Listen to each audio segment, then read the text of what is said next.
want to throw it back to business, Tristan. Sure. What's the business that you run day to day now?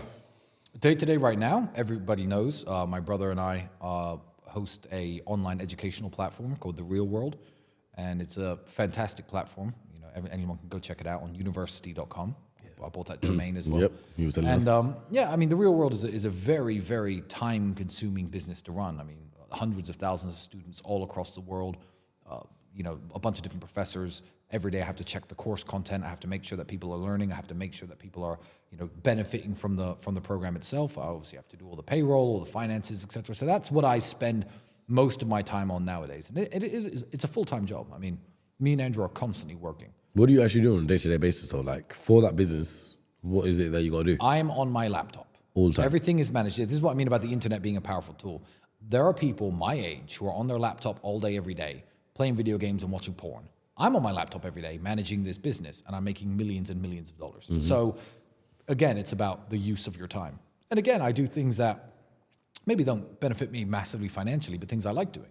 I mean, I plan all these Rumble streams twice a week. I'm live for 1, 2, 3 hours online. The emergency meetings. Yeah, got to write the emergency meetings, got to plan the emergency meetings. Yep. You know, it's an amalgamation of throughout the day. I'll be like, oh, let's bring this up. Okay, well, let's say this about this. And we put these things together.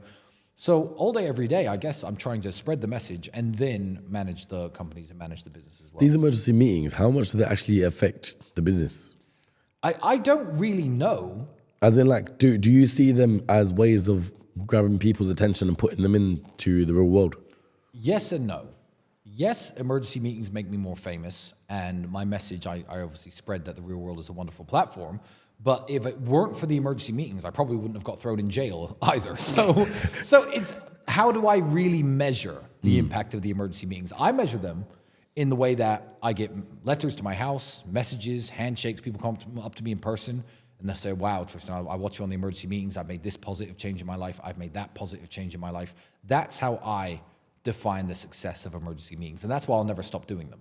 Because no one's ever said, hey, Tristan, I watched your emergency meeting and now I'm broken, fat, and lonely. No one has ever said that to me ever.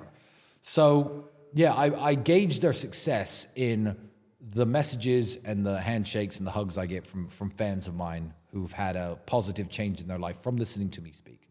I want to bring something up, yeah, because it's from the emergency meeting as well. And I remember it was a clip that went viral and people were like, it's motivating, but then some other people were like, it makes no fucking sense at all. Go ahead. You said you go to sleep at 6 a.m.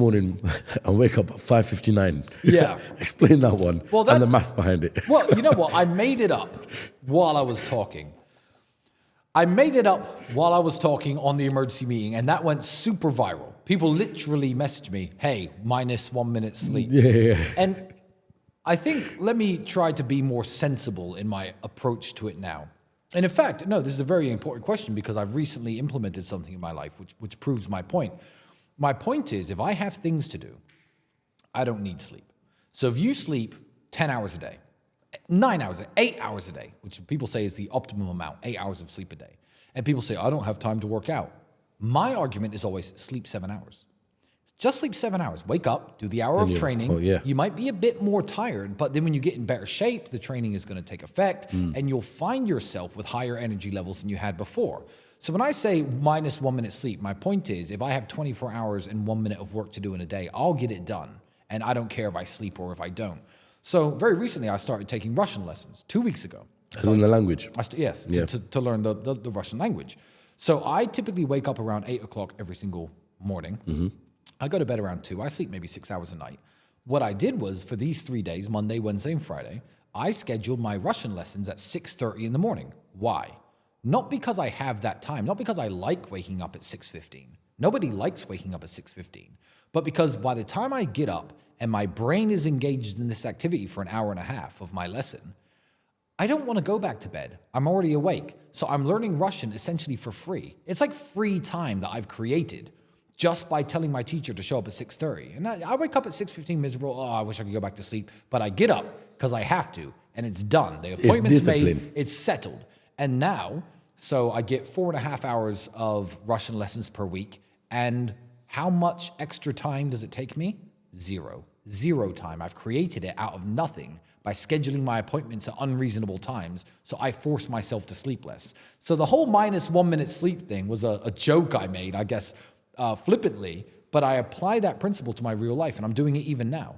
And if I had something else important to do, say I wanted to learn fencing or tango dancing, I'd find a private teacher and I tell him, okay, Monday, Wednesday, Friday, I have Russian lessons. So Tuesday, Wednesday, and Thursday, show up at 7.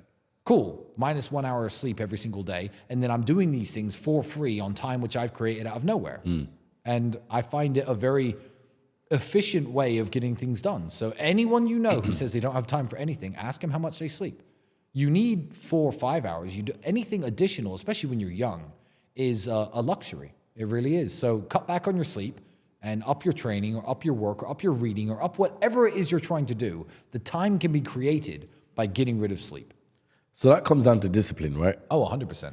What other key traits would you say make someone or another man who's watching this right now, make them successful like how you are right now? I think it's just how much you want it.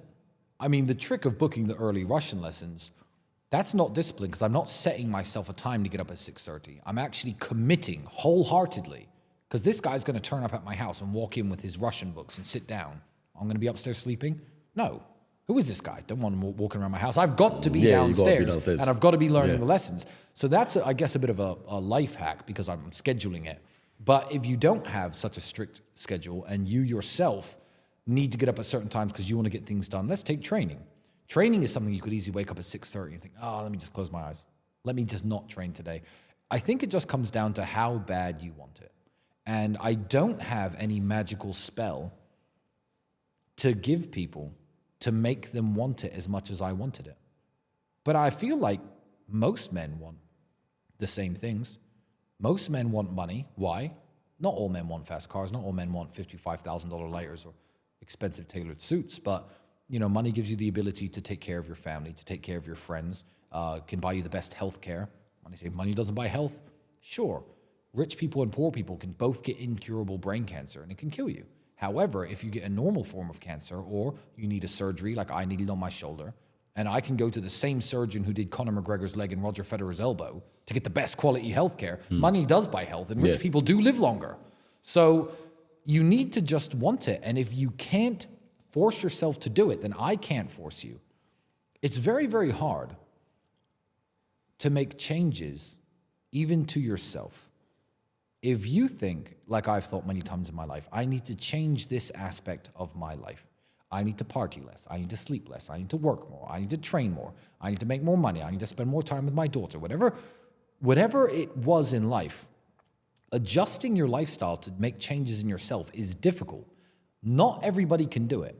So if you understand how difficult it is to make changes to yourself, you have to understand it is impossible to make changes to somebody else. If somebody else really isn't going to do it and really doesn't want it, they can listen to my emergency meetings for the rest of their life, 24 hours and 1 minute a day, and it won't change what they actually do. Yeah, it's like when you tell a smoker to quit smoking, but they're not going to do it until they want to help themselves. Exactly. It's just bad habits or something like that. They can only change according to when they want to do it. Exactly. When it works for them. So I just give the positive message out there that anything is possible if you do the work. And if you don't want to, I don't give a shit. I don't know you, people at home. I don't. If you stay broke, it affects me zero. But please don't, for the sake of yourself. Like, it doesn't help me. But just don't do it. It sucks. I'll ask this to Andrew and I'm going to ask it to you. Anything you like.